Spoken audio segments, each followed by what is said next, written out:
Our homeschool day will derail even if I have everything all planned out and scheduled beautifully if I don't consider rhythm.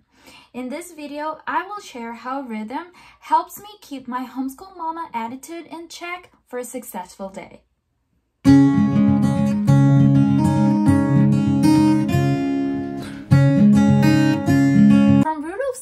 I learned that rhythm plays a big role on how daily routines unravel. And truth is, this is the secret ingredient on how I complete all or most of my homeschool daily goals.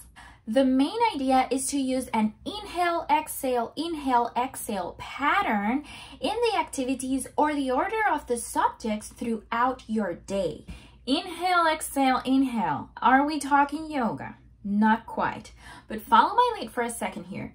If you're not a morning person and you've never been a morning person, but you keep trying to get up at 5 a.m. in the morning, expecting yourself to have all this high energy and ready to conquer your day, I think we need to have a reality check conversation. I'm not saying don't strive to start your day at 5 a.m. if that's your goal. Where I'm going is that if you know it takes a little of time for you to warm up to the day, allow and account for that time. Otherwise, you will be fighting against your own nature the whole day. The same happens with children and school. If you know your kiddo doesn't like handwriting, don't start with that. Or if they get wired up from your morning walk and it's hard to get them to recenter for math or language arts or whatever subject, maybe leave the walk for that section of the day where everyone needs a little bit of volt in their energy levels. Here's an idea of how you can do it. You inhale for the logic subjects, the one that needs more focus or that one-on-one attention, like math or language arts. And then you follow with an activity that you exhale, like a more creative or interactive or even a more story-based type of lesson.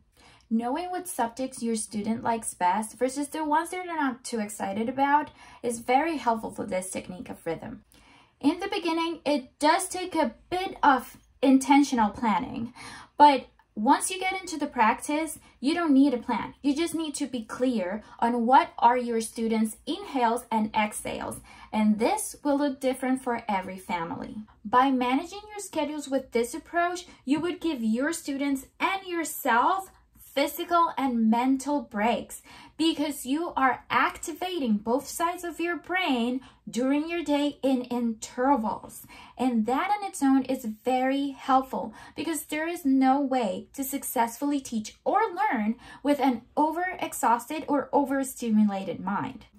You'll need to decide what works and doesn't work for you and your crew. But the trick is to keep that flow of inhale, exhale throughout your day and make it work with your personalities, your natural rhythms. Embrace your natural rhythms. Make them work for you, not against you. Also, keep realistic expectations of how much you are asking from your students according to age, and how much are you asking from yourself as well. Because driving the kids to and from all those extracurricular activities can affect your rhythm. So those activities need to get accounted in as well. The role of the teacher is very demanding, so your own rhythm is as important. Because if you dread the day or the lessons before you start, that will show up in your teaching. So remember, it is okay to say no if it feels too much, and even stop a lesson and continue the next day with a fresh start. That's my baby laughing in the background. So cute.